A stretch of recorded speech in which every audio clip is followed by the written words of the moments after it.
उसने अपनी 5 साल पुरानी मूनलाइट क्रश को फाइनली छोड़ दिया और उस पोजेसिव सिकली सीईओ से शादी करने का डिसीजन लिया, जिससे वो पहले प्लेग की तरह अवॉइड करता था। दुनिया ने उसे हार्टलेस और डिसलॉयल कहा, लेकिन सिर्फ उसे पता था कि उसकी ट्रू लव एक्चुअली एक यांडरे थी। अपनी प्रीवियस लाइफ में उसने 5 साल तक सब कुछ किया उस कैंपस ब्यूटी के लिए, सिर्फ इसलिए कि वो उसके फैमिली के साथ मिलकर उसकी प्रॉपर्टी चुरा ले और उसे मरवा दे। जब उसकी लाइफ खत्म हो गई और उसकी सोल बॉडी से बाहर आ गई, तब उसे सच का पता चला। एक लड़की थी जो उसे सच में ऑब्सेस्ड थी। उसने देखा कैसे वो लड़की उसके एनिमी से बदला लेती है और फिर वेडिंग गाउन पहनकर उसके साथ सेम कॉफिन में लेट जाती है और सुसाइड कर लेती है। उस वक्त हवा में टहलती हुई उसकी सोल को एक टियरिंग पेन फील हुआ और उसका दिल रिग्रेट से भर गया। जैसे ही उसने दोबारा आंखें खोली, वो खुद को स्कूल गेट पर खड़ा पाता है, हाथ में एक रोज और सामने एक लड़की। वो शॉक हो गया, क्या मैं रीइंकारनेट हो गया? और क्या वो वापस आ गया है उस मोमेंट पर जब वो कैंपस ब्यूटी लियू रुयान को कन्फेस करने वाला था? 2-3 सेकंड के अंदर उसका दिमाग तेज घूमने लगा और फिर उसका बदन कांप गया। उसे याद आया थोड़ी देर में ज्यू किंगहान आने वाली है और इस बार पकड़ने के बाद वो सीधा उसे बेड से बांध देगी। एक फ्रस्ट्रेशन की लहर उस पर छा गई। रीबोर्न होने के बाद वो सिर्फ ज्यू किंगहान से प्यार करना चाहता था, लेकिन फोर्स होकर नहीं। लियू रुयान अभी भी उसके सामने खड़ी थी, शाय आंखों के साथ। फैंग लो गेगे, आप मुझे क्या कहना चाहते थे? लेकिन अंदर से वो सोच रही थी, जल्दी कन्फेस करो, मैं बस एक्टिंग करूंगी ताकि तुम्हारी प्रॉपर्टी सिक्योर कर सकूं। तभी स्क्रीच! ब्रेक की तेज आवाज ने पूरा सीन तोड़ दिया। एक लग्जरी कार उसके पीछे रुकती है। उसे तुरंत समझ आ गया कौन आया है। उसने गहरी सांस ली और डिसाइड किया कि इस बार वो सबके सामने लियू रुयान को रिजेक्ट करेगा, ज्यू किंगहान के सामने। कार का डोर खुलता है और बाहर आती है ज्यू किंगहान। उसका चेहरा बिल्कुल कोल्ड और ग्रिम था। बिना कुछ बोले वो सीधा उसके पास आई और नेक पर चॉप मारा। अगला सेकंड ब्लैकआउट। बेहोश होते वक्त उसके दिमाग में सिर्फ 3 सवाल थे, क्या क्या क्या? लियू रुयान शॉक हो गई। उसने ज्यू किंगहान की तरफ देखा और उसकी ब्यूटी देखकर स्टन रह गई। आइकन यूनिवर्सिटी की कैंपस ब्यूटी होने के बावजूद उस मोमेंट में उसे लगा वो ज्यू किंगहान के सामने कुछ भी नहीं है, जैसे समुंदर के सामने एक बूंद। उसके अंदर अचानक एक अजीब सा फियर उठ गया, जैसे उसकी डेथ पास हो। तुम कौन हो? उसने पूछा। ज्यू किंगहान ने अपने किलिंग इंटेंट वापस ले ली और बिना पीछे देखे फैंगलो को उठाकर कार में ले गई। वो चाहती थी कि लियू रुयान हमेशा के लिए गायब हो जाए, लेकिन क्योंकि फैंगलो उसकी परवाह करता था, उसने उसे छोड़ दिया। लग्जरी कार तेज स्पीड से निकल गई। लियू रुयान ने रियलाइज किया क्या फैंगलो को किडनैप कर लिया गया। उसने तुरंत फोन निकाला पुलिस को कॉल करने के लिए, लेकिन अगले ही सेकंड वो फ्रीज हो गई। अगर फैंगलो मर गया तो क्या उसकी फैमिली ऑटोमेटिकली उसके सारे शेयर्स इनहेरिट नहीं कर लेगी? थोड़ी देर सोचने के बाद लियू रुयान ने उसके छोटे भाई का फोन कॉल किया। अलुओ, मैं सच में तुम्हारी आंखें निकाल के स्पेसिमेन बना देना चाहती हूँ ताकि तुम्हारा गेज सिर्फ मेरे ऊपर हो, या फिर शायद तुम्हारे दोनों पैर तोड़ दूं ताकि तुम भाग ना सको। उसकी आंखों के कोने से एक आइसी टच महसूस हुआ और उसने अपनी आंखें स्नैप करके खोली। सबसे पहली चीज जो उसने देखी वो था वो फेमिलियर स्टनिंगली ब्यूटीफुल फेस। ज्यू किंगहान थोड़ी पार्शली अनक्लोथ्ड एक हाथ से उसका चीक कैरेस कर रही थी और दूसरे हाथ में डैगर पकड़ के धीरे धीरे उसके चेस्ट पर ट्रेस कर रही थी। Familiar beauty, familiar scent, familiar touch, familiar बड़ा बेड। उसने फाइनली कंफर्म किया कि वो सपना नहीं देख रहा, वो सच में फिर से कैप्चर हो गया था और उसके हाथ पैर चेंड थे। उसके दिल में एक कॉम्प्लेक्स मिक्स ऑफ इमोशंस भर गया। पहली लाइफ में उसने ज्यू किंगहान को क्रेजी, पैरानॉइड और पोजेसिव डीमन के रूप में देखा था और सिर्फ एक ही चीज चाहता था, एस्केप करना। लेकिन अब वो हेवन का शुक्रिया अदा कर रहा था कि उसने फिर से उसे पा लिया। एक आंसू उसकी आंख के कोने से बह गया। डार्कनेस में फेंट ग्लीम देख के ज्यू किंगहान ने पॉज किया। अलुओ, डर गए? क्यों ओबीडियंट नहीं हो सकते? अचानक उसने अपने आर्म्स उस लड़की के अराउंड रैप कर दिए, वो लड़की जो उसे बोन तक प्यार करती थी। चेन्स का क्लैंगिंग भी उसे रोक नहीं सका। ज्यू किंगहान विजिबली स्टन्ड थी, फिर धीरे से बोली, अलुओ, अब कौन सा ट्रिक ट्राई कर रहे हो? सोच भी मत, आज रात तुम सिर्फ मेरे हो। उसके वर्ड्स कोल्ड थे, लेकिन उसका एम्ब्रेस ज्यू किंगहान के लिए इमेंस सेटिस्फैक्शन से भरा हुआ था। ये पहली बार था जब उसने उसे हक किया। ये फीलिंग एडिक्टिव थी जैसे कोई ड्रग।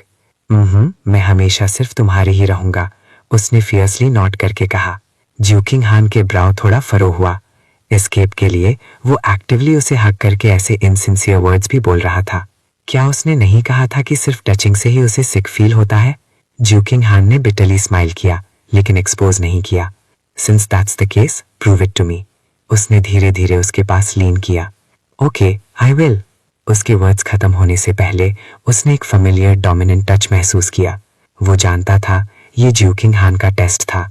वो उसकी सिंसियरिटी प्रोब कर रही थी। 2.5 मिनट्स के बाद ज्यूकिंग हान ने फाइनली उसे ब्रीथ करने दिया। वो उसकी तरफ देखा और धीरे से बोला, किंग हान, आई वॉन्ट यू। ज्यूकिंग हान इंस्टेंटली फ्रीज हो गई। उसकी आंखों में स्टारलाइट स्पार्कल कर रहा था। उसने सोचना शुरू किया, क्या मैं हेलुसिनेट कर रही हूँ? क्योंकि उसने एक्चुअली किंग हान का नाम यूज किया, ना कि मुझे डेविल या डीमनेस बुलाया। जैसे ही अगला पार्ट आया, उसने सोचा कि रीडर्स को शायद ये सीन पसंद ना आए, तो उसका मजा वो खुद ही लेगा। अगली सुबह एक रे और सनलाइट कर्टन्स के बीच से फिल्टर होकर उसके फेस पर पड़ी। उसने धीरे धीरे आंखें खोली। उसके साइड में जो इंसान था वो वाटर स्नेक की तरह उसके अराउंड कॉइल्ड था और इंटेंसली उसकी तरफ केस कर रहा था। बेडशीट पर फ्रेश ब्लड का स्टेन भी उसकी नजर में आया। पहली लाइफ में वो फोर्स हुआ था और जियो किंगहान के एक्शन से इतना टेरिफाइड था कि उसने इस चीज को नोटिस भी नहीं किया था। लेकिन अब उसने फाइनली समझ लिया, ये जियो किंगहान का भी पहली बार था। अवेक होने के बाद जियो किंगहान का एक्सप्रेशन ब्लैंक था, लेकिन उसका दिल फियर से भरा हुआ था। वो डर रही थी कि कल रात का सब कुछ फैंटेसी ना हो और उसका अलुओ फिर से उससे एस्केप न कर जाए। वो अपने आर्म्स में जो यूनिकली ब्यूटीफुल वुमन थी उसे देखकर उसका दिल इमोशन से भर गया।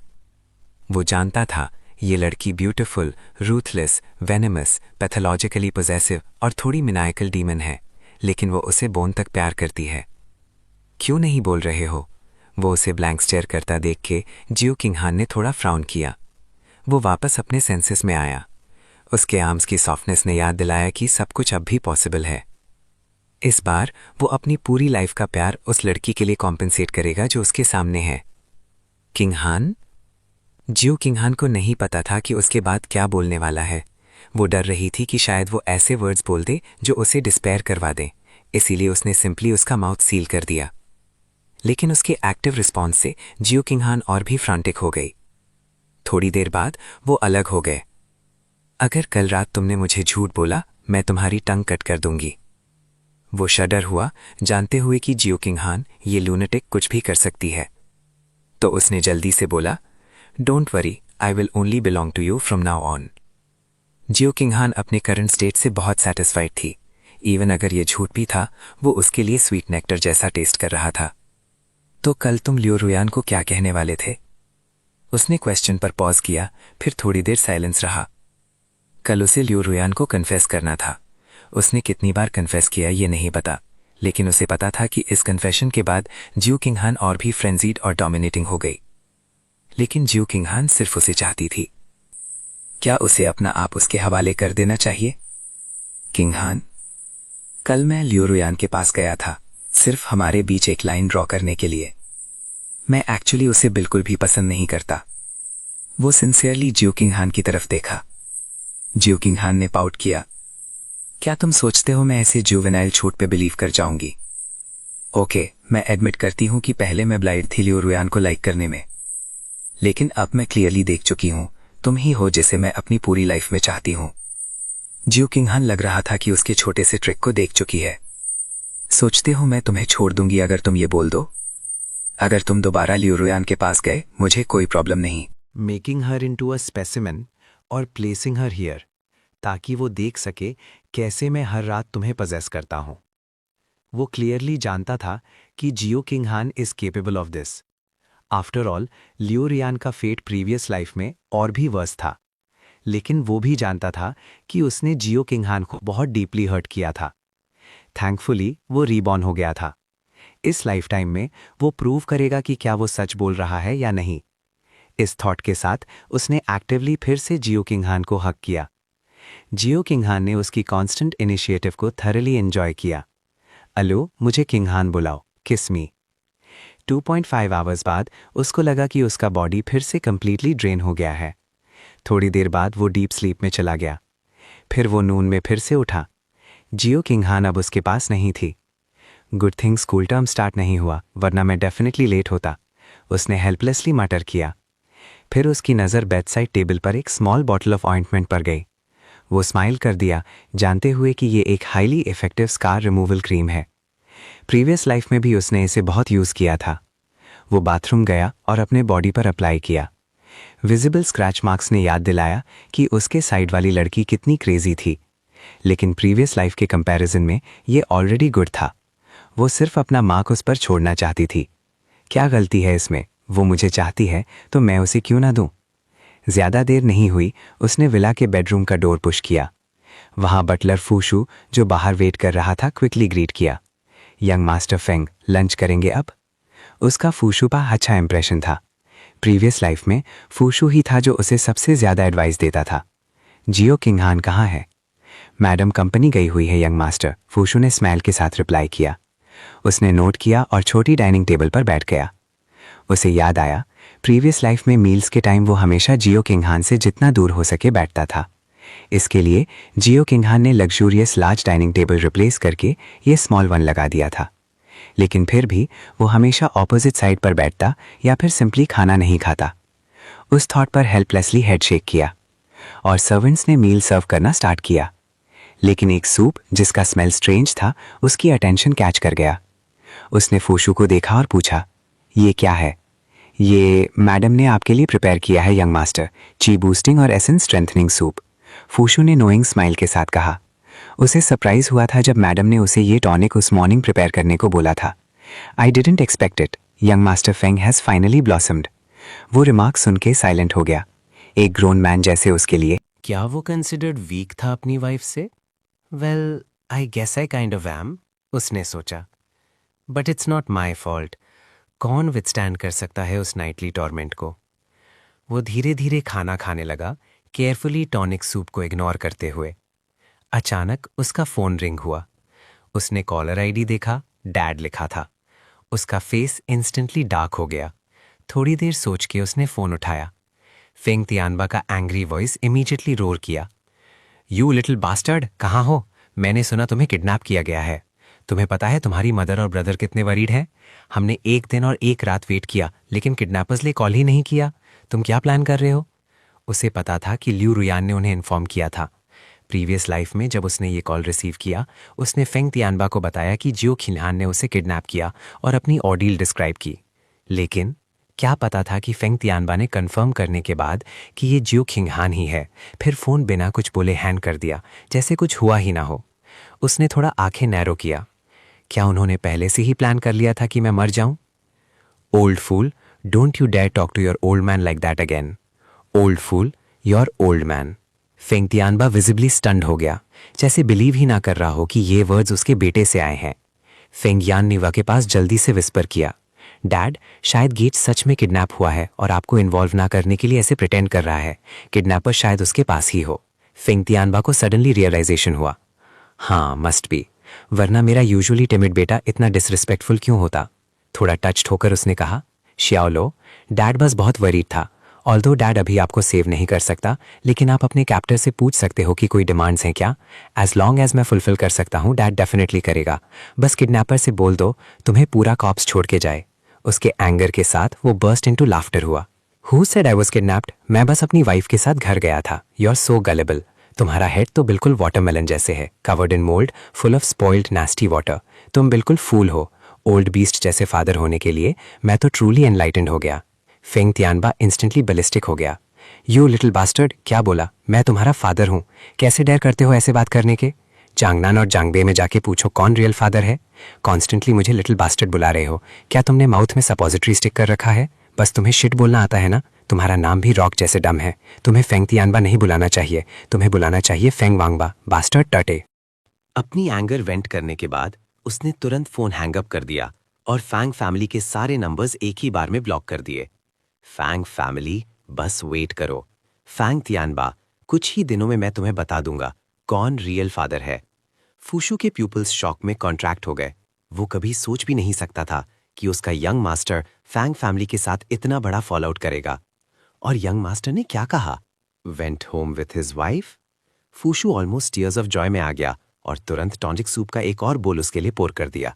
वो इनवर्डली ग्रोन कर गया, मैं मर जाऊंगा पहले ये नहीं पीऊंगा। मीनवाइल फैंग फैमिली के विला में फैंग तियानबा एंग्री होकर अपना फोन स्मैश कर दिया और एक्सीडेंटली फैंग जियान के फोरहेड को हिट कर दिया। ल्यू यू में स्टार्टल्ड हो गई और तुरंत अपने बेटा की इंजरी चेक की। सन, आर यू ओके? ल्यू यू में उसकी स्टेप मदर थी। उसकी बर्थ मदर के डेथ के अगले दिन उसके साथ फैंग जियान को भी फैंग तियानबा ने लाया। उस मोमेंट के बाद उसने फैंग फैमिली में अपनी सारी स्टेटस खो दी। फैंग तियानबा भी स्टन था जब उसने देखा ब्लड सीप कर रहा है फैंग जियान के फोरहेड से। I am sorry son, dad didn't mean it. Fang Jian ने पेन एंड्योर किया और गुड सन प्रिटेंड किया। इट्स नथिंग डैड, तुम पहले गीक को सेव करने पर फोकस करो। कम से कम किडनैपर से पूछ लो कि तुम्हें एक होल कॉप्स छोड़ के जाए। उस अनफिलियल सन को भूल जाओ, हमें तुम्हें हॉस्पिटल ले जाना है। देखो, वाउंड कम से कम 1 सेंटीमीटर लॉन्ग है। जी यू ख्यान के मैनर विला में वो पूरा आफ्टरनून सोफा पर लाउंज करते हुए, रिलैक्स करते हुए जी यू ख्यान के बारे में सोच रहा था। I really want to cuddle with my CEO wife. जैसे ही उसने सोचा, उसने फ़ोन उठाया और चैट हिस्ट्री चेक की, जो ट्रांसफ़र रिकॉर्ड से फुल थी, जो उसने कभी क्लेम नहीं किए थे। GU कॉर्पोरेशन के हाई लेवल मीटिंग रूम में सब एग्जीक्यूटिव्स नर्वस साइलेंस में बैठकर थे। आज CEO गू का फेस इतना कोल्ड था कि आई स्ट्रिप हो सकता था। GU ख्यान अपनी हैंड में पेन टैप कर रही थी और किलिंग इंटेंट से भली हुई थी। उसकी असिस्टेंट ने नून में रिपोर्ट दी, लियू रुयान अपना इंटर्नशिप सर्टिफिकेट मांग रही है। लियू रुयान GU कॉर्पोरेशन के सब्सिडरी में समर इंटर्नशिप कर रही थी। ये ऑफकोर्स GU ख्यान का प्लान था। उसके पास पूरा कंट्रोल था सभी एक्टिविटीज पर जो उससे कनेक्टेड थे, स्पेशली लियू रुयान पर। GU ख्यान सोच रही थी, क्या मैं उसे हमेशा के लिए डिसअपियर कर दूं? अगर लियू रुयान गायब हो गई, क्या वो ब्रेक डाउन करेगा या मेरी साइड पर रहेगा? लेकिन वो हेजिटेट नहीं करना चाहती थी और डेयर भी नहीं रही थी। सडनली एक मैसेज नोटिफिकेशन चाइम हुई जो उसने स्पेशल अटेंशन के लिए सेट किया था। GU ख्यान ने पॉज किया और फोन उठाया चेक करने के लिए। ग्रेजुअली उसके आईसी कॉर्नर्स ऑफ माउथ ऊपर टर्न हो गए। सब एग्जीक्यूटिव शॉक्ड हो गए। होली मोली, CEO GU एक्चुअली स्माइल कर रही थी। कौन सा मैसेज इतना पावरफुल हो सकता है? That's all for this meeting. Everyone gets $100,000 bonus this month. ये बोलते ही जियो कीहान ने स्टैंड अप किया और लीव कर दिया, पीछे छोड़कर एक ग्रुप ऑफ डम फाउंडेड एग्जीक्यूटिव्स। जियो कीहान ने अपनी आईज फोन स्क्रीन से हटाई ही नहीं जब तक वो अपने ऑफिस वापस नहीं आई। उसकी असिस्टेंट शेन मेंगशी जो उसके पास थी, इक्वली शॉक्ड थी। सिर्फ एक ही इंसान है जो CEO गू को इमोशनली रिएक्ट करवा सकता है, वो है यंग मास्टर फिंग। ऑफिस में बैठकर जियो कीहान ने फोन के कुछ वर्ड्स को स्टेयर किया और काम नहीं हो पा रही थी। ये वही मैसेज था जो उसने भेजा था, miss you, when are you coming back? थोड़ी देर सोचकर जियो कीहान ने रिप्लाई भेजा, सून। फिर उसने अपनी असिस्टेंट की तरफ देखा, I am going back, you take care of the rest of the work. Shen Mengshi stunned होकर रिप्लाई किया, यस, CEO जियो is clocking out early, my god this is a first. वापस जाते वक्त जियो कीहान को एक और मैसेज मिला। ये था बटलर फू शू का मैसेज। बटलर ने उसे डिटेल्ड रिकॉर्ड भेजा आज के फोन कॉल का फेंग फैमिली के साथ। जियो कीहान की आंखें एक्सेप्शनली ब्राइट हो गई रीडिंग के बाद। मैसेज में था, Aluo said home with my wife.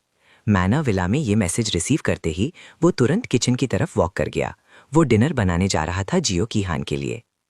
This is how you could contribute now, your current form of effort. तुमने पूछा भी नहीं कि विला छोड़ सकते हो या नहीं। प्रीवियस लाइफ में तुम हमेशा बेड से लॉक्ड रहते थे। अब कम से कम कोई चेंज नहीं और तुम ज्यादा कुछ नहीं मांग रहे। और ऐसे कंफर्टेबल विला में लाइफ जहां सब कुछ प्रोवाइडेड है और एक ब्यूटीफुल मेस्मराइजिंग वाइफ है, ये नहीं है लाइफ का पिनिकल? कौन देख रहा है इस मोमेंट और अपनी पास्ट सेल्फ जैसे अनग्रेटफुल हो सकता है? जब उन्होंने देखा कि तुम कुक करना चाहते हो, विला के शेफ और सर्वेंट्स टेरिफाइड हो गए। किचन कंसिडर किया जाता था पोटेंशियली डेंजरस एरिया घर में। अगर कुछ भी हो जाता, even slight injury young master को, तो सबका करियर ओवर। स्टाफ ने विटनेस किया था मैडम का एटीट्यूड यंग मास्टर फेंग के लिए। अगर young master manner blow up भी कर दे, ब्लेम बॉम्ब और मैनर पर जाएगा, उस पर नहीं। लेकिन चाहे शेफ और सर्वेंट्स कितनी भी कोशिश करते, तुम अनमूव्ड थे। इट्स फाइन, मैं बस डिनर बनाना चाहता हूँ जियो कीहान के लिए। अगर तुम एक्सीडेंट्स के वरिड हो, बस साइड से वॉच करो। कुछ ही देर में सबको एस्टॉनिशमेंट हुआ, तुमने 8 डिशेस और एक सूप प्रिपेयर कर लिया। साथ ही जियो कीहान वापस आई। लिविंग रूम में कोई नहीं था। वो तुरंत अपस्टेयर्स बेडरूम की तरफ गई। डोर पुश किया और वो भी एम्प्टी थी। जियो कीहान का फेस इंस्टेंटली कोल्ड हो गया। कोई भी यहाँ नहीं है। क्या वो फिर से भाग गया? आलूओ, तुम इतने अवज्ञाकारी क्यों हो? जियो छिंघान ने जल्दी से अपना फोन निकाला, एक अनजानी ऐप खोली और उसकी लोकेशन चेक की। अगले ही सेकंड में उसके चेहरे पर हैरानी की झलक दिखी। वो अभी भी विला के अंदर है। तभी फुशु रसोई से भागते हुए आया। मैडम, आप वापस आ गईं, आलूओ कहाँ है? जियो छिंघान ने ठंडे स्वर में पूछा। यंग मास्टर रसोई में है, उन्होंने खुद आपके लिए खाना बनाना चाहा, फुशु ने जवाब दिया। जियो छिंघान उस शब्द पर खिठक गई। थोड़ी देर बाद ही उसका चेहरा सामान्य हो गया। फुशु ने पसीने की बूंद पोंछते हुए सोचा, अच्छा हुआ जल्दी बोल दिया, वरना मेरी जान ही जा सकती थी। मैडम, यंग मास्टर लगभग तैयार हैं, कृपया नीचे आएं। जियो छिंघान ने सिर हिलाया, बेडरूम में जाकर कपड़े बदले और फिर डाइनिंग रूम की ओर बढ़ गई। डाइनिंग रूम में आपने नौकरों को खाने की थालियां सजाते देखा और फिर जियो छिंघान को देखा। किसी कारणवश उस पल आपको असाधारण खुशी महसूस हुई, एक ऐसा एहसास जो आपने पहले कभी महसूस नहीं किया था। आप जियो छिंघान के पास गए, उसे गले लगाया और उसके माथे पर हल्का सा चुंबन किया। छिंघान, मैंने खाना बनाया है, चलो साथ में खाते हैं। ठीक है, जियो छिंघान एक हीरे से जवाब दिया। उसकी आंखों में चमक थी। क्या ये वही एहसास है जब आलूओ होता है? आप दोनों डाइनिंग टेबल पर बैठे। इस बार आपने जियो छिंघान के बिल्कुल पास बैठना चुना। वो आपके इस बदलाव से बहुत खुश थी, भले ही उसे शक था कि ये सब एक अभिनय हो सकता है। अगर आप इस अभिनय को बनाए रख सकते हैं तो ये फिर भी अद्भुत होगा। आपने स्वतंत्र रूप से जियो छिंघान को सौंदर्यवर्धक सूप का एक कटोरा परोसा, फिर खुद के लिए कटोरा लिया। पत्नी को सुंदरता बढ़ाने की जरूरत है, और मुझे भी। अगर मैं बूढ़ा और बदसूरत हो गया तो वो मुझे छोड़ देगी? अभी फुशु अचानक बोल पड़ा। मैडम, वो सूप काफी स्वादिष्ट लग रहा है, क्या मैं पहले एक कटोरा ले सकता हूँ? फुशु सच में चिंतित था कि कहीं आपने खाना जहर तो नहीं दिया। जियो छिंघान ने फुशु की ओर ठंडा नजरिया किया। जरूरत नहीं, आलूओं ने बनाया है, मैं उस पर भरोसा करती हूँ। ये देखकर आपने शांत मुस्कान दी। मुझे पहले जाने दो। किसी की प्रतिक्रिया का इंतजार किए बिना आपने जल्दी से सूप की 2 घूंट ली और फिर हर डिश का थोड़ा थोड़ा स्वाद लिया। फुशु ने असहज हंसी दी। मैं नजरअंदाज कर रहा था, मुझे माफ करें यंग मास्टर फांग। आप संकेत देने वाले थे कि सब ठीक है। लेकिन जियो छिंघान ने ठंडे स्वर में कहा, इस महीने तुम्हारा बोनस गया। फुशु की आंखें डर के मारे फैल गईं। ये तो मारने से भी बुरा था। आप उदारता दिखाते हुए बीच में आए। छिंघान, फुशु सिर्फ तुम्हारी सुरक्षा के लिए सोच रहा था। बोनस काटने की बात भूल जाओ, ठीक है? सूप चखो। मैडम को सिर हिलाते देखकर फुशु आपकी गहरी कृतज्ञता व्यक्त करना चाहता था, लेकिन फिर उसने देखा चिंग की भौहें थोड़ी सिकुड़ी तो वो तुरंत चुप हो गया। मैडम और छोटे मालिक खाना खा रहे हैं, मैं बीच में कैसे बोल सकता हूं? तुम चुपचाप जियो छिंघान को सूप पीते देखते रहे। रोशनी में वो और भी ज्यादा मनमोहक लग रही थी। ऐसा लग रहा था जैसे तुम उसकी बेमिसाल खूबसूरती से कभी ऊब ही नहीं सकते। जियो छिंघान ने ऊपर देखा। वो थोड़ी हैरान थी। तुम क्या देख रहे हो? तुमने शरारती अंदाज में जवाब दिया। तुम्हें देख रहा हूं, तुम बहुत खूबसूरत हो। जियो छिंघान की बोहें थोड़ी सिकुड़ी। तो लियू रुयान के मुकाबले ज्यादा खूबसूरत कौन है? तुमने मन ही मन सोचा, ये तो पक्की और आसान जीत है। तुमने जवाब दिया, लगता है मैं पहले अंधा था। तुम्हारे जैसी खूबसूरत औरत ठीक मेरे सामने थी और मैं तुम्हें देख ही नहीं पाया। अब जब मेरी आंखों की रोशनी वापस आ गई है तो मुझे तुम्हें और ज्यादा देखना होगा। मैं तुम्हें पूरी जिंदगी देखना चाहता हूं। मुझे बस इस बात का बहुत अफसोस है। जियो छिंघान शुरू में तुम्हारी बातों से पिघल गई थी, लेकिन तुम्हारी आखिरी लाइन सुनकर उसकी आंखें सिकुड़ गईं। किस बात का अफसोस? क्या तुम्हें इस बात का अफसोस है कि तुमने कल अपना जिस्म मुझे सौंप दिया? तुम्हारे आसपास की हवा अचानक ठंडी हो गई और तुम अंदर से डर गए। वो अचानक इतनी नाराज क्यों हो गई? क्या उसे कोई गलतफहमी हो गई? तुमने जल्दी से बात आगे बढ़ाई। छिंघान, मुझे बहुत अफसोस है। मुझे इस बात का अफसोस है कि मैंने तुम्हारी खूबसूरती पहले क्यों नहीं देखी। मुझे तो नरक में जाना चाहिए। और सच में अगले ही पल जियो छिंघान का ठंडा और सख्त मिजाज दूर हो गया और गायब हो गया, और उसके होठों पर मुस्कान और भी गहरी हो गई। पास ही खड़ी फुशु ये देखकर हैरान रह गई। छोटे मालिक तो फ्लर्ट कर रहे हैं। हे भगवान, मैडम तो न जाने कितने समय बाद ऐसे मुस्कुराई हैं। अचानक जियो छिंघान के होठों से सूप की एक बूंद नीचे टपक गई। ये देखकर तुमने उसे पोंछने के लिए हाथ बढ़ाया, लेकिन गलती से जियो छिंघान के हाथ को छू लिया। शर्मिंदा होते हुए तुमने माफी मांगी। माफ करना, मैं तो बस तुम्हारे लिए उसे पोंछना चाहता था। लेकिन जियो छिंघान का जवाब था, मुझे खिलाओ, मुझे खाना खिलाओ। उसके कहने पर तुमने तुरंत अपने कटोरे से एक चम्मच सूप निकाला और धीरे धीरे उसे उसके होठों तक ले गए। फुशु चौंक गया। वो जानता था कि मैडम को साफ सफाई का बहुत ज्यादा जुनून था और वो आदमियों से नफरत करती भी, लेकिन यहां तो युवा मालिक अपने ही चम्मच से मैडम को सूप पिला रहे थे। उसने चुपके से अपना फोन निकाला और एक मैसेज भेजा, एक क्रिस्टल का ताबूत तैयार रखो। फिर फुशु ने देखा कि मैडम ने सचमुच अपना मुंह खोला और सूप पी लिया। उन्होंने तो चम्मच को चाट भी लिया। ये जरूर कोई वहम होगा, उसने सोचा। ठीक उसी पल जियो किंगहान की जीमी और नपी तुली आवाज गूंजी। फुशु, क्या तुम हमारे साथ कैंडल लाइट डिनर में शामिल होना चाहोगे? फुशु तुरंत ही अकड़ गया। उसने घबराकर अपना सिर हिलाया और इशारे से सबको वहां से चले जाने को कहा। उसी समय उसने अपना फोन निकाला और एक और मैसेज भेजा। ताबूत का ऑर्डर कैंसिल कर दो। डिनर काफी देर तक चला। तुम दोनों डाइनिंग रूम से बेडरूम में चले गए। जैसे ही जियो किंगहान तुम पर झपटने वाली थी, तुम्हारा फोन बज उठा। कॉलर आईडी पर देवी लिखा देखकर तुम जम से गए। लगता है मैं इस दुष्ट औरत को ब्लॉक करना भूल गया था। जियो किंगहान ने जाहिर तौर पर यह देख लिया था और कमरे का तापमान तुरंत 8 डिग्री नीचे गिर गया। तुमने जल्दी से फोन काट दिया और जियो किंगहान को कुछ समझाने ही वाले थे कि फोन फिर से बज उठा। जियो किंगहान ने फोन झपट कर ले लिया और ठंडे लहजे में बात करने लगी, जबकि तुम मन ही मन लियो रुयान को 1000 बार कोस रहे थे। लियो रुयान, बेहतर होगा कि तुम समझदारी से काम लो। ऐसी कोई बात मत कहना जिससे मेरी पत्नी नाराज हो जाए। फांगलू अगे, तुम कहाँ हो? उस दिन जो औरत तुम्हें अपने साथ ले गई थी वो कौन थी? और हाँ, तुमने मेरे सारे कॉन्टैक्ट नंबर ब्लॉक क्यों कर दिए? क्या तुम्हें पता नहीं कि तुम्हारे अंकल और आंटी तुम्हारे लिए कितने परेशान हैं? लियो रुयान ने चिंता भरे लहजे में कहा। तुम उसे कोसने ही वाले थे कि जियो किंगहान ने तुम्हें चुनौती देते हुए पूछा, ए लुओ, वो कौन सी औरत है जिससे तुम सबसे ज्यादा प्यार करते हो? मैं सिर्फ तुमसे प्यार करता हूं। तुम्हारे ये शब्द निकलते ही एक अलग तरह की आवाज गूंजी, एक ऐसी आवाज जिससे लियो रुयान अच्छी तरह वाकिफ थी। वो घबरा गई। फांगलुओ, तुम क्या कर रहे हो? तुम्हारे आसपास किसी औरत की आवाज क्यों आ रही है?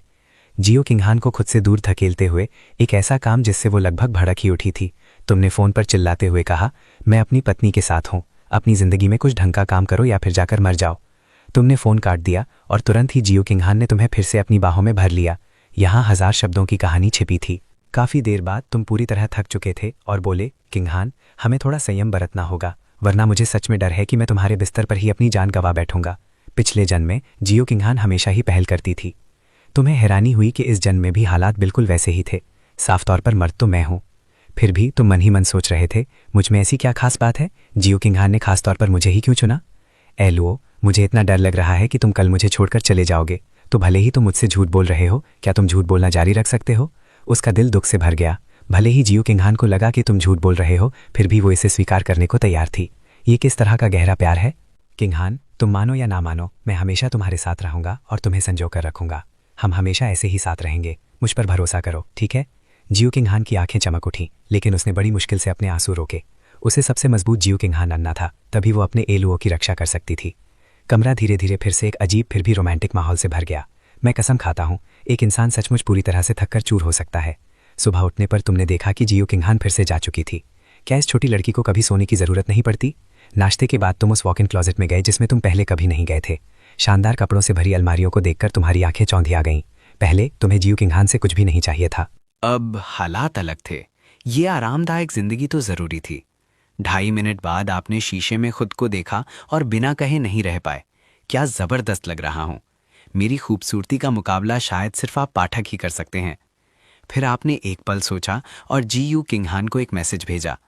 अब आप उसे अपने हर काम की जानकारी देना चाहते थे। इसलिए नहीं कि आप उससे डरते थे, बल्कि इसलिए ताकि आप उसकी भावनाओं का ध्यान रख सकें। हालांकि बाहर के लोग उसे बेरहम और कड़े फैसले लेने वाली मानते थे, लेकिन आप जानते थे कि अंदर से वो कितनी संवेदनशील थी। आपके मैसेज में लिखा था, पत्नी, मैं फांग परिवार से कुछ चीजें लेने जाना चाहता हूं। जियो किंगहान ने तुरंत एक शब्द में जवाब दिया, जाओ। फिर वो आपके मैसेज को घूरती रही, ख्यालों में खोई हुई। पत्नी, उसे ये नाम पसंद था। उसने एक पल सोचा और आपके कॉन्टैक्ट का नाम बदलकर पति रख दिया। हवेली में आपने फुशु से कुछ अंगरक्षक मांगे और एक शानदार कार में बैठकर निकल पड़े। फुशु अपनी कार में ठीक आपके पीछे पीछे चल रहा था। उसे सच में डर था कि कहीं आप भाग ना जाएं, खासकर ये देखने के बाद कि उसकी मालकिन के लिए आप कितने अहम थे। ये वो इंसान था जो मालकिन के चेहरे पर मुस्कान ला सकता था। हम इसे बिल्कुल भी खो नहीं सकते। कुछ ही देर में आपने फांग परिवार के विला के बाहर अपनी कार आराम से पार्क की और 10 अंगरक्षकों के साथ अंदर घुस गए। विला के अंदर फांग जियान को अभी अभी अस्पताल से घर लाया गया था। तीनों लोग हंस बोल रहे थे, तभी एक जोरदार धमाके के साथ विला का दरवाजा जबरदस्ती लात मारकर खोल दिया गया। बुढ़े शैतान, तेरा असली बाप तुझसे मिलने आया है। अंदर मौजूद तीनों लोग उस जानी पहचानी आवाज को सुनकर जम से गए। जैसे ही फांग तियानबा ने आपको देखा, वो गुस्से से आग बबूला हो गया। वो खड़ा हुआ और अपनी बेल्ट निकाल ली। वो कमीने, तेरी हिम्मत कैसे हुई वापस आने की? अगर आज तूने झुककर माफी नहीं मांगी तो मैं तुझे पीट पीट कर जान से मार डालूंगा। इससे पहले कि फांग तियानबा कुछ कर पाता, आपके पीछे से कई अंगरक्षक तेजी से आगे आए और उसे जमीन पर दबोच लिया। इस हरकत से फांग जियान और उसकी माँ बुरी तरह डर गए। फांग जियान रोते हुए बोला, भैया तुम वापस आ गए, मुझे तुम्हारी बहुत याद आई। जब मैंने सुना कि तुम्हारा अपहरण हो गया है तो मैं ना खा पाया और ना सो पाया। मैं बस तुम्हें बचाने के बारे में सोच रहा था। लेकिन गेज, तुम वापस क्यों आए और पापा को परेशान करने के लिए बाहर वालों को साथ क्यों लाए? जल्दी करो और हमारे प्यारे पापा को छोड़ दो। लियू यो में बीच में बोली, शावलो वापस आ गया है, प्लीज अपने पापा को छोड़ दो। पिछले 2 दिनों से जब तुम गायब थे वो तुम्हारे लिए बहुत परेशान थे। वो तुम्हें बचाने के लिए अपहरणकर्ताओं से संपर्क करने की लगातार कोशिश कर रहे थे। तुम्हें उन पर बहुत गुस्सा आया। तुमने बॉडीगार्ड की तरफ देखा और अगले ही पल फांग जियान और उसकी माँ को भी जमीन पर गिरा दिया गया। फांग तियानबा गुस्से से दहाड़ा, ओ कमीने मुझे छोड़ दे, मैं तेरा बाप हूँ। तुम धीरे से नीचे झुके, उसके हाथ से बेल्ट छीनी, उसे पलटा और जोर से उसके ऊपर बेल्ट के धातु वाले बक्कल से वार किया। एक चीख के साथ फांग तियानबा के सिर से खून बहने लगा। ओ बूढ़े बेवकूफ, ये याद रखना, जब भी तुम मुझे देखो तो खुद को पिता मत कहना। जब भी हम मिलेंगे तुम्हें मेरे सामने घुटने टेक कर सिर झुकाना होगा, नहीं तो मैं तुम्हारी ऐसी ही पिटाई करूंगा। जैसे जैसे फांग तियानबा बार बार चीख रहा था, फांग जियान और उसकी माँ हक्के बक्के रह गए। तुमने धीरे से कहा, वकील साहब बाकी का काम मैं आप पर छोड़ता हूं। ये कहकर तुम ऊपर अपने पुराने स्टोर रूम में चले गए। वकील ने फांग तियानबा को एक दस्तावेज थमाया। ये वो दस्तावेज है जिसके द्वारा आप श्री फांग लुओ के साथ अपने सभी संबंध तोड़ रहे हैं। कृपया इस पर हस्ताक्षर कर दें। फांग तियानबा सन्न रह गया। वो खुद को शांत नहीं कर पा रहा था। जब तुम एक सूटकेस लेकर नीचे वापस आए तब भी फांग तियानबा ने उस पर हस्ताक्षर नहीं किए थे। उसने अपने बेकाबू गुस्से को दबाते हुए कहा, ओ नालायक बेटे, क्या तुम सचमुच ऐसा करना चाहते हो? हाँ, क्यों नहीं, तुमने जवाब दिया। फांग तियानबा इतना गुस्से में था कि वो हंस पड़ा। हाँ, बहुत बढ़िया, बहुत बढ़िया। ये बात याद रखना, अपनी बाकी की पूरी जिंदगी में तुम कभी भी फांग परिवार में दोबारा कदम नहीं रख पाओगे। भले ही तुम मुझसे भीख मांगो, मैं तुम्हें दोबारा कभी भी अपना बेटा नहीं मानूंगा। उसकी बातों पर तुम मुस्कुरा दिए। ठीक है, सौदा पक्का। गुस्से से आग बबूला होकर फांग तियानबा ने तुरंत उस दस्तावेज पर हस्ताक्षर कर दिए। इसी बीच फांग जियान और उसकी मां ने एक दूसरे की ओर एक अर्थपूर्ण और गहरी नजर से देखा। ओह, और हाँ, मैं अपने हिस्से के शेयर भी अपने साथ ले जा रहा हूं। कियानचैंग ग्रुप के ये शेयर मेरी मां ने मेरे लिए छोड़े थे। तुम्हें इनमें से एक भी पैसा नहीं मिलेगा। वे तीनों ये सुनकर बुरी तरह घबरा गए। उन्हें अचानक तुम्हारे शेयरों की याद आ गई। फांग तियानबा ने झट से कहा, मेरे प्यारे बेटे, पहले वे शेयर मेरे नाम कर दे। जब तू कॉलेज से पढ़ाई पूरी करके लौटेगा तब मैं वे शेयर तुझे वापस दे दूंगा। फांग जियान ने भी उसकी हाँ में हाँ मिलाते हुए कहा, भाई, पिताजी ही तो कंपनी के चेयरमैन हैं, शेयर उन्हीं के पास होने चाहिए। इससे कंपनी में उनकी ताकत और बढ़ जाएगी।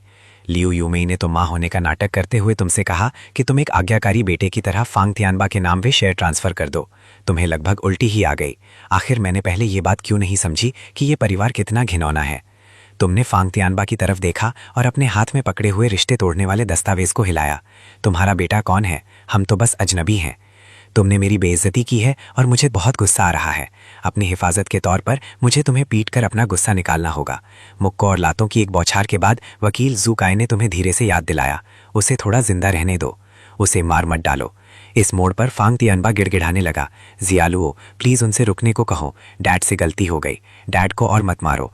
इन शब्दों पर तुम हल्के से मुस्कुराए। अपनी पिछली जिंदगी में तुम्हें जियो किंगहान ने इतना सताया था कि तुम मौत की दुआ करने लगे थे, लेकिन तुमने कभी किसी के आगे गिड़गिड़ाया नहीं था। फिर भी फांग तियानबा तो बस कुछ ही मुक्कों के बाद गिड़गिड़ाने लगा। तुमने तिरस्कार भरे लहजे में पूछा, असली कौन है? पिता यहाँ? फैंग तियानबा ने दर्द में दांत पीसते हुए कहा, आप मेरे पिता हैं? अच्छा, चूंकि हमने संबंध तोड़ लिए हैं इसलिए कुछ बातें साफ करनी होंगी। जब मैं 13 साल का था, मेरी माँ गुजर गई और मेरे लिए चांसिंग ग्रुप के 30% शेयर छोड़ गई। तुम पर मेरे 10 साल के डिविडेंड बकाया है। मैंने कंपनी की फाइनेंशियल रिपोर्ट चेक की है। तुम पर मेरे 300 मिलियन युआन बकाया है। आज मैंने तुम्हें मारा तो मैं तुम्हें एक पेट हॉस्पिटल के सबसे ऊंचे स्टैंडर्ड के हिसाब से 10,000 युआन का मुआवजा दूंगा। मेरी माँ के गुजरने के अगले ही दिन तुम अपनी रखेल को घर ले आए और जब तक मैं 18 साल का नहीं हो गया तब तक मुझे हर महीने 300 युआन देते रहे, जो कुल मिलाकर 18,000 युआन बनते हैं। इसलिए तुम पर अभी भी मेरे 299 करोड़ 9,72,000 युआन बकाया है। फैंग तियानबाओ हैरान रह गया। उसे उम्मीद नहीं थी कि तुमने इतना कम खर्च किया होगा। उसने बहस करने की कोशिश की। तुमने इन सालों में फैंग परिवार में खाने रहने पर बहुत खर्च किया है। तुमने उसके मुंह पर हंसते हुए कहा, बकवास, मैं तो स्कूल में खाता था, घर पर मैं सारा खाना खुद बनाता था। मैं तो एक नौकरानी से भी सस्ता पड़ता था, और खाना बनाने के बाद मुझे अक्सर सजा के तौर पर खाने भी नहीं दिया जाता था। मैं स्कूल यूनिफॉर्म पहनता था। 18 साल का होने से पहले मैंने कपड़ों का एक भी जोड़ा नहीं खरीदा। उसके बाद जो कुछ भी था वो मैंने अपनी पार्ट टाइम नौकरी की कमाई से खरीदा। मैंने तो तुम पर बच्चों के साथ दुर्व्यवहार का आरोप भी नहीं लगाया है। अब यहाँ खड़े मत रहो। डिविडेंड का एक भी पैसा कम नहीं होना चाहिए, वरना मेरा वकील तुम्हें जेल भिजवा देगा और बच्चों के साथ दुर्व्यवहार का आरोप भी जोड़ देगा। इतना कहकर तुम मुड़े और वहां से चले गए और विला में उन तीनों लोगों को रोते बिलखते छोड़ गए। 25 मिनट बाद तुम गाड़ी चलाकर हुइसिन प्लाजा पहुंचे। अपने फोन को देखते हुए, जिसमें सिर्फ 13,000 युआन का बैलेंस दिख रहा था, तुम चुप हो गए। ये वो पैसा था जो तुमने पूरी गर्मियों की नौकरी और अलग अलग पार्ट टाइम कामों से बचाया था। तुमने शुरू में लियू रुयान के लिए एक बैग खरीदने का सोचा था, लेकिन अब तुम जियो किंगहान के लिए कोई गिफ्ट खरीदने का प्लान बना रहे थे। आखिर में तुमने 13,000 युआन की कीमत वाला एक ब्रेसलेट चुना। आपने कल्पना की कि इसे पहनकर जियो किंगहान कितनी खूबसूरत लगेंगी। आपने सोचा कि जब आपके पास और पैसे आ जाएंगे तो आप उन्हें दुनिया की सबसे अच्छी चीज़ें देंगे। अचानक आपकी रीढ़ में एक सिहरन दौड़ गई और आपने एक जानी पहचानी आवाज़ में अपना नाम पुकारते हुए सुना। आप पीछे मुड़े और देखा, ल्यूरन। तुम्हारा चेहरा तो तुरंत काला पड़ गया। कितनी बदकिस्मती है। अगर जियो किंगन ने यह देख लिया तो क्या मुझे फिर से मार नहीं पड़ेगी? तुम्हें यह नहीं पता था कि जियो किंगन पहले से ही रास्ते में थी। फैंग लुओ, सच में ये तुम ही हो? वो औरत जो तुम्हें कुछ दिन पहले अपने साथ ले गई थी, वो कौन है? और तुमने मेरी सारी कॉन्टैक्ट डिटेल्स ब्लॉक क्यों कर दी? क्या तुम्हें नहीं पता कि तुम्हारे आंटी और अंकल कितने परेशान हैं? ल्यूरन ने परेशान होते हुए कहा। उसकी सबसे अच्छी दोस्त हुओ हाइनी ने तुरंत तुम्हारे हाथ में रखा वह खूबसूरत डिब्बा देख लिया। फैंग लुओ, क्या तुम ये हमारी रुयान को देने वाले हो? उसने उसे छीनने के लिए हाथ बढ़ाया। तुमने तुरंत अपना हाथ पीछे खींच लिया। ये तुम्हारी प्यारी पत्नी के लिए एक तोहफा था और तुम्हें इसकी हिफाजत करनी थी। हुओ हाइनी गुस्सा हो गई। फैंग लुओ, तुम्हारा मतलब क्या है? क्या तुम्हें पता है कि मैं कौन हूँ? मैं रुयान की सबसे अच्छी दोस्त हूँ। इस रवैये के साथ तुम्हें क्या लगता है कि तुम हमारी रुयान का दिल जीत पाओगे? ल्यूरन ने अपना होंठ दबाया और तुम्हारे जवाब का इंतजार करने लगी। उसे तुमसे जल्दी से नजदीकी बढ़ानी थी ताकि वो फैंग जान को तुम्हारे शेयर्स दिलाने में मदद कर सके। हुओ हाइनी अभी भी घमंडी बनी हुई थी। हमारी रुयान कितनी खूबसूरत है। भले ही तुम फैंग लुओ थोड़े बहुत हैंडसम हो, लेकिन ये बेकार है। आज के समाज में तुम बिना सच्ची कोशिश के किसी लड़की का दिल नहीं जीत पाओगे। क्या तुम्हें ये बात समझ में आती है?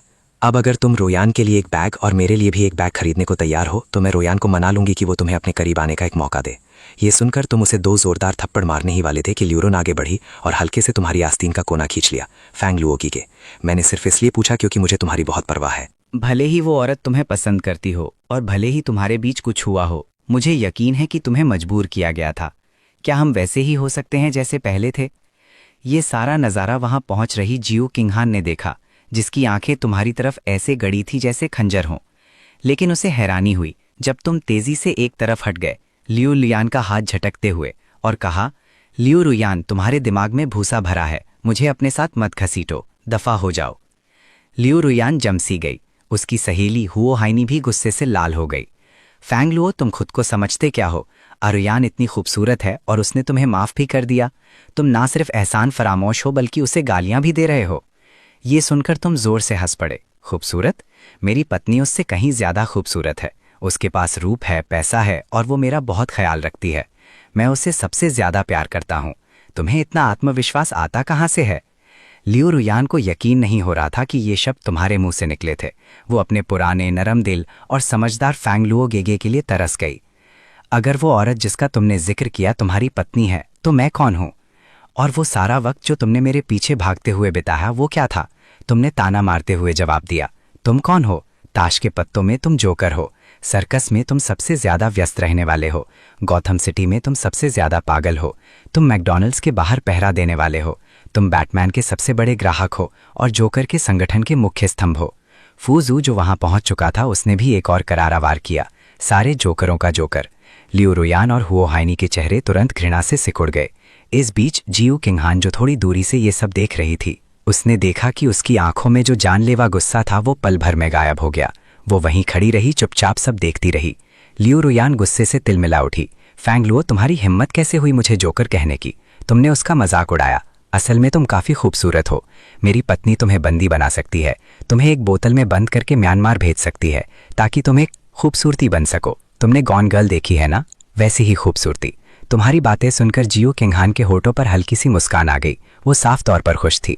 तुम वहां से जाने के लिए मुड़े। मुझे घर जाकर अपनी पत्नी के साथ समय बिताना है। अब मेरे आसपास मत मंडराना। मुझे डर है कि मेरी पत्नी को कोई गलतफहमी हो जाएगी। वैसे भी मुझे तुम कभी पसंद नहीं थी, पहले भी नहीं और अब तो बिल्कुल भी नहीं। तुमने आगे कहा, रही बात उन चीज़ों की जो मैं तुम्हें खरीद कर देता था तो उन्हें कुत्ते को खाना खिलाने जैसा समझ लेना। अगर मेरे पास अभी भी उन चीज़ों की रसीदें होती तो मैं सच में उन्हें वापस ले लेता। लियो रुयान की आंखों में आंसू भर आए, जिससे वो किसी ऐसे छोटे से सफेद फूल जैसी लग रही थी जिसे किसी कमीने इंसान ने चोट पहुंचाई हो। लेकिन तुम्हें तो बस उससे जबरदस्त नफरत महसूस हो रही थी। सच कहूं तो तुम उसे मार डालना चाहते थे, लेकिन हत्या करना गैर कानूनी है। इसके अलावा क्या एक झटपट मौत के बजाय उसे लंबे समय तक तड़पाना ज्यादा मजेदार नहीं होगा? तुम अपनी ही इस विचार से हैरान रह गए। मेरी सोच इतनी शैतानी कब हो गई? यकीनन ये मेरी शैतानी पत्नी का ही असर है। अगले ही पल जैसे ही तुम पीछे मुड़े तुम एकदम से जम से गए। जियो किंगहान यहाँ कब आ गई? धत्तेरी की, उसने मुझे लियो रुयान के साथ देख लिया। कहीं उसे कोई गलतफहमी तो नहीं हो जाएगी? तुम तेजी से उसकी तरफ लपके। पत्नी, मैं कसम खाता हूं कि लियो रुयान से मेरा कोई लेना देना नहीं है। अगर मैं झूठ बोल रहा हूं तो मेरे पूरे परिवार की भयानक मौत हो जाए। हवा में जानलेवा इरादे की लहर दौड़ गई। असिस्टेंट शेन मिंगशी ने पहले ही बॉडीगार्ड्स को बुलाकर उस जगह को खाली करवा दिया था। जियो किंगहान धीरे धीरे चलकर लियो रुयान के पास गई, उसके गाल पर 2 जोरदार थप्पड़ मारे और कहा, दफा हो जा, अरुआ से दूर रहना। वरना मैं तुम दोनों को शार्क मछलियों का खाना बनाने के लिए समुद्र में फेंक दूंगी। लियू रुयान और हुओ हाइनी दोनों ही जियो किंगहान के जबरदस्त प्रभाव से बुरी तरह डर गए थे। उनकी टांगें कांप रही थीं, फिर भी वे अपनी जगह पर जमे रहे और कुछ भी बोलने की हिम्मत नहीं कर पाए। उन्होंने अपने चेहरे ढक लिए और हार मानकर वहां से भाग खड़े हुए। जियो किंगहान ने तुम्हारे हाथ में मौजूद तोहफे को घूरा। उसकी आवाज में ठंडक थी। क्या तुमने ये लियू रुयान के लिए खरीदा है? तुमने तुरंत कहा, मैंने ये लियू रुयान के लिए नहीं खरीदा है, ये तोहफा तुम्हारे लिए है। मुझे माफ करना, मेरी हैसियत सीमित है, मेरे पास बस इतने ही पैसे थे। तुमने बड़े ही ध्यान से उस तोहफे की पैकिंग खोली। जियो किंगहान के चारों ओर छाया हुआ वो भयानक गुस्सा पल भर में गायब हो गया। उसने नीचे उस ब्रेसलेट की ओर देखा, मानो वो दुनिया की सबसे खूबसूरत कलाकृति हो। उस सस्ते से ब्रेसलेट ने उसके दिल को गहराई तक छू लिया, क्योंकि वो तोहफा तुमने अपनी सारी जमा पूंजी लगाकर उसके लिए चुना था। उसने धीरे से अपना हाथ आगे बढ़ाया और कहा, इसे मेरे हाथ में पहना दो। तुमने ठीक वैसा ही किया जैसा उसने कहा था। तुमने पूरी गंभीरता के साथ वो ब्रेसलेट उसकी कलाई पर पहना दिया। जियो किंगहान बेहद खुश थी। उसने अपने असिस्टेंट की ओर हाथ हिलाकर इशारा किया, इस पूरे प्लाजा की मिल्कियत आलुओं के नाम कर दो। शैन मेंग के आश्चर्य से आंखें फटी की फटी रह गईं, लेकिन उसने तुरंत ही खुद को संभाल लिया। जी सीईओ जियो, हालांकि तुम्हें इस प्लाजा की खास जरूरत नहीं थी, फिर भी तुमने कुछ नहीं कहा, क्योंकि तुम जानते थे कि जियो किंगहान का दिया हुआ कोई भी तोहफा तुम ठुकरा नहीं सकते थे। ऐसा करने का एकमात्र नतीजा होता एक बेहद कठोर सजा। ये बहुत सुंदर है, मुझे ये बहुत पसंद आया, जियो किंगहान ने कहा। उसकी आवाज में साफ तौर पर खुशी झलक रही थी। दरअसल अभी अभी तुम्हें लियू रुयान के साथ देखकर वो अपना आपा खोने ही वाली थी। अचानक जियो किंगहान तुम्हारे और करीब आई और तुम्हारे कान में फुसफुसाते हुए बोली, अलुओ, मुझे किस करो। तुम एकदम से अकड़ गए और तुमने चारों ओर नजर दौड़ाई। नौकर चाकर कहाँ है? फूशू कहाँ है? बॉडीगार्ड कहाँ है? असिस्टेंट कहाँ है? स्टाफ? तुम स्वाभाविक रूप से नीचे झुके और उसे चूम लिया। जियो किंगहान ने तुम्हें कसकर पकड़ लिया। कुछ देर बाद उसने फुसफुसाते हुए कहा, अलुओ, रुक जाओ, यहाँ नहीं, चलो पहले घर चलते हैं। जियो किंगहान ने सिर हिलाया। हवेली पर वापस आकर ड्राइवर और शेन मेंगशी तुरंत कार से बाहर निकल गए। किसी की हिम्मत नहीं हुई कि वे गाड़ी के अंदर बैठे लोगों को परेशान करें। कार के अंदर जियो किंगहान ने तुम्हारी ओर देखा। उसके लाल होंठ हल्के से खुले। अलुओ, मुझे पत्नी कहकर बुलाओ। यू ने आज्ञाकारी होकर जवाब दिया, पत्नी। जियो किंगहान संतुष्ट हो गई। क्यों, तुम अचानक मेरे साथ इतने अच्छे क्यों हो गए हो? क्योंकि मैं तुमसे प्यार करता हूँ, तुमने पूरे यकीन के साथ कहा। जियो किंगहान को इस पर यकीन नहीं हुआ, लेकिन वो इस मामले को बेवजह खींचना नहीं चाहती थी। उसे डर था कि कहीं वो सचमुच उस वजह का अंदाजा ना लगा ले जो उसे निराशा में डुबो दे। अगर उस वजह से यू उसे छोड़कर चला जाता तो वो सचमुच पागल हो जाती और मर जाती। तुमने लियो रुयान को कितने तोहफे भेजे? जियो किंगहान ने फिर पूछा। यू घबरा गया। उसके विचारों में आए इस अचानक बतराव से वो उलझन में पड़ गया। कुछ देर रुककर यू ने कहा, मैंने बचपन से ही बहुत से लोगों को तोहफे दिए हैं, अपने भाइयों, करीबी दोस्तों और सहपाठियों को, लेकिन जो तोहफा मैंने तुम्हें दिया है वो अकेला ऐसा तोहफा है जिसे मैं सचमुच उस इंसान को देना चाहता था जिससे मैं प्यार करता हूँ। ये जवाब जियो किंगहान के लिए काफी था। अलुओ, ये बात याद रखना, अब से तुम सिर्फ एक ही औरत को तोहफे दे सकती हो, मुझे। उस रात खाने के बाद जियो किंगहान फिर से तुमसे लिपट गई, मानो वो तुम्हें अपने जिस्म में ही पिघला लेना चाहती हो। उसने मन ही मन एक गहरी सांस ली। काश अलुओ मेरे साथ सिर्फ प्यार की वजह से होता। तुम्हारे सो जाने के बाद वो उठी और कमरे से निकलकर एक गुप्त कमरे की ओर चल पड़ी। उसका दिल खौफ से भरा हुआ था। उसे शक था कि दिन भर तुमने जो कुछ भी किया वो सब फैंग परिवार और लियो रुयान की हिफाजत के लिए एक नाटक था। इस डर से कि कहीं वो उनका इस्तेमाल करके तुम्हें रुकने के लिए मजबूर ना कर दे। अगली सुबह तड़के तुम नीचे उतरे और देखा कि फूशू थोड़ी असहज लग रही थी। फूशू ने तुम्हें वो टॉनिक वाला सूप दिया। फूशू ने समझदारी से मुस्कुराते हुए कहा, ये तो पहले से ही छोटे मालिक के लिए तैयार है। तुम्हें थोड़ी शर्म महसूस हुई और तुम मन ही मन बुदबुदाए, तुम्हारी मालकिन तो बस कभी तृप्ति नहीं होती। खैर, मुझे भी इसमें मजा आता है, लेकिन जल्द ही मैं पूरी तरह से थककर चूर हो जाऊंगा। डाइनिंग रूम में पहुंचने पर तुमने देखा कि जियो किंगहान भी वही मौजूद थी। क्या तुम्हें हैरानी हुई? तुमने पूछा। क्या आज तुम्हें काम पर नहीं जाना? उसने सिर हिलाया। आज वीकेंड है, मैं घर से ही काम संभाल सकती हूँ। तुम्हें महसूस हुआ कि जियो किंगहान कुछ बुझी बुझी सी लग रही थी। वीकेंड का दिन शाम तक बड़े ही प्यार से बीता और फिर जियो किंगहान ने पूछा, क्या तुम थोड़ी वाइन पीना चाहोगे? तुम्हें हैरानी हुई, लेकिन तुम मान गए। जियो किंगहान उठी और शराब की अलमारी से माओताई की एक बोतल निकाल लाई। जैसे ही वो वापस मेज पर पहुंची, अचानक उसके पैर में जोर का दर्द उठा और बोतल उसके हाथ से फिसलने ही वाली थी। तुमने फुर्ती से एक हाथ से उसकी कमर थाम ली और दूसरे हाथ से बोतल लपक ली। अरे पगली, जरा संभल कर। तुम्हारे इस प्यार भरे अंदाज से जियो किंगहान के दिल की धड़कनें तेज हो गईं। सिर्फ तुम ही उसके दिल में ऐसी हलचल मचा सकते थे। उसके सुर्ख होठों पर एक प्यारी सी मुस्कान खिल उठी। अरे बदमाश, मुझे जरा ठीक से थामो। बदमाश, तुमने मन ही मन सोचा। खैर, अपने पिछले जन्म में मैं सचमुच काफी नीच इंसान था। वाइन के कुछ घोट पीने के बाद ही तुम्हें हल्का हल्का नशा चढ़ने लगा और तुम लड़खड़ाने लगे। अरे पत्नी, तुम्हारे मन में क्या चल रहा है? तुम हवा में क्यों तैर रही हो? जियो किंगहान ने तुम्हारे सवाल को अनसुना कर दिया। वो उठी, तुम्हें सहारा देकर सीधा किया और बेडरूम में ले जाकर बिस्तर पर लिटा दिया।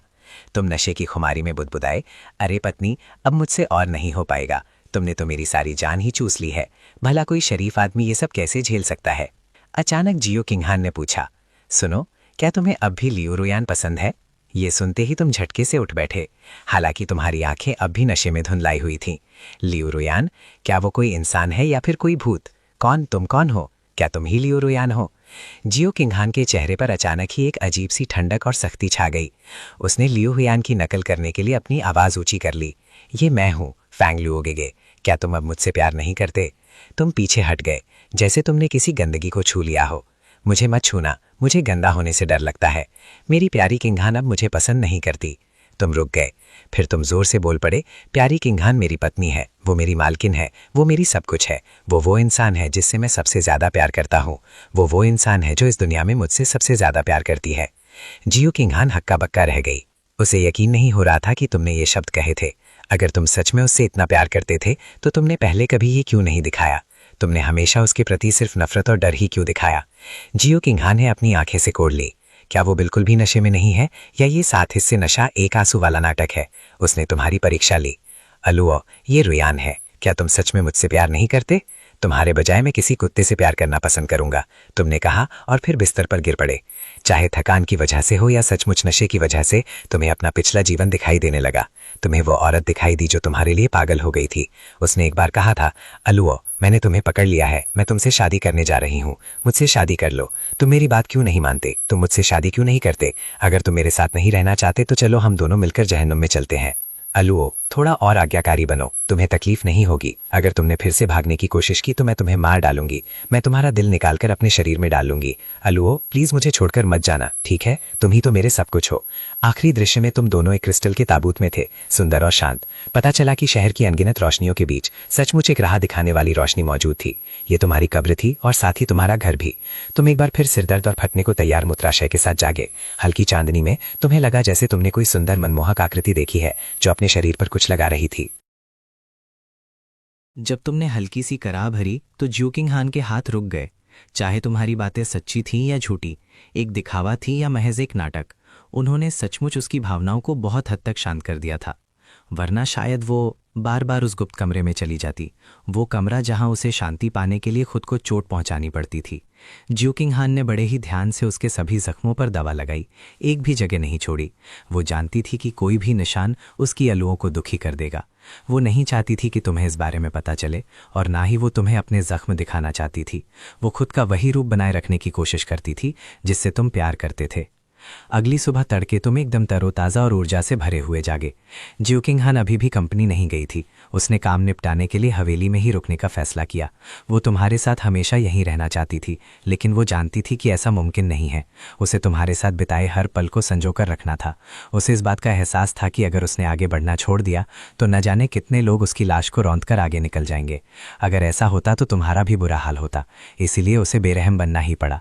उसने अपनी अंदर की क्रूरता को अपने दुश्मनों की ओर मोड़ दिया, तब तक जब तक कोई उसे रोक ना सके, और अपनी सारी कोमलता सिर्फ तुम्हारे लिए बचा कर रखी। सुबह के समय वकील शुकाई तुम्हारा नया बना हुआ परिवार रजिस्टर लेकर आए। मिस्टर फेंग, फांगतियान बा का अभी भी लाभांश चुकाने का कोई इरादा नहीं है। मैंने मुकदमा दायर करने की तैयारी कर ली है, बस फाइल करने से पहले मुझे एक बार आपसे पुष्टि करनी है। आखिर आप दोनों सगे बाप बेटे हैं। तुमने व्यंग्य से कहा। उसने सिवाय अपने कुछ आनुवंशिक अंश के और कुछ भी योगदान नहीं दिया है। मुकदमा दायर कर दो। उस बूढ़े मूर्ख को हकीकत का सामना करने दो। सबसे अच्छा तो यही होगा कि उसे जेल में डाल दिया जाए। परिवार रजिस्टर मिलते ही तुम्हारे मन में सबसे पहला विचार ये आया कि जाकर जियो किंग हान के साथ अपनी शादी रजिस्टर करवा ली जाए। इस विचार से तुम खुद ही हैरान रह गए। हालांकि जियो किंग हान ने तुम्हारे लिए अपने पिछले जन्म में शादी का जोड़ा पहना था, फिर भी तुम्हें यकीन नहीं था कि जियो किंग हान सिर्फ तुम्हें अपना बनाना चाहती थी या फिर ये उसका कोई और ही जुनून था। तुम्हें यह भी नहीं पता था कि जियो चिंगहान तुम्हारे रिश्ते को सबके सामने लाना चाहती है या नहीं। स्टडी रूम में जियो चिंगहान अपनी कंप्यूटर स्क्रीन को खाली नजर से घुरे जा रही थी। तुम चुपके से उसके पास गए और झुककर उसके गाल पर किस किया। जियो चिंगहान तुम्हारे अचानक आ जाने से चौंक गई और फिर उसे अपने दिल की धड़कनें तेज होती सुनाई दी। उसके होठों के कोने एक प्यारी सी मुस्कान में बदल गए।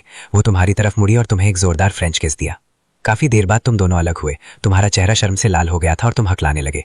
पत्नी, मैं तुमसे कुछ बात करना चाहता हूँ। जैसे ही तुम बोले, तुमने अपना सिर घुमाकर जियो चिंगहान के कंप्यूटर की तरफ देखा और तुम्हें स्क्रीन पर कुछ लोग दिखाई दिए जो सबके सब हैरान परेशान बैठे थे। उनके जबड़े नीचे लटक गए थे। तुमने मन ही मन खुद को कोसा और जो शब्द चलो शादी कर लेते हैं तुम्हारे मुंह से निकलने ही वाले थे, वो वापस गले में ही अटक गए। तुम तो बस ये देखना चाहते थे कि जियो चिंगहान क्या कर रही है, लेकिन तुम्हें ये उम्मीद नहीं थी कि वो किसी वीडियो कॉन्फ्रेंस पर होगी। जियो चिंगहान के चेहरे पर शर्मिंदगी का कोई निशान नहीं था। उसने बस हल्के से लैपटॉप बंद कर दिया। लेकिन कॉन्फ्रेंस रूम में बैठे अधिकारी अपनी सीटों पर टिक नहीं पाए। क्या मैंने जो देखा वो सही था? वो हैंडसम लड़का कौन था? क्या हमारी बॉस को लड़के पसंद है? क्या उन्होंने ये नहीं कहा था कि उन्हें लड़कों से नफरत है? वैसे वो छोटा भाई सच में बहुत हैंडसम है। वो सीईओ जियो के साथ एकदम परफेक्ट लग रहा है। मुझे हैरानी हो रही है कि जब सीईओ जियो उस हैंडसम लड़के के साथ विला में होती है तो दोनों में से ऊपर कौन होता है। विला में वापस आकर तुम थोड़े हैरान थे, शर्मिंदगी की वजह से नहीं बल्कि खुद को कोसने की वजह से। तुम्हें चिंता हो रही थी कि तुम्हारी वजह से जियो चिंगहान को कोई परेशानी तो नहीं हुई। जियो चिंगहान ने धीरे से पूछा, तुम किस बारे में बात करना चाहते थे?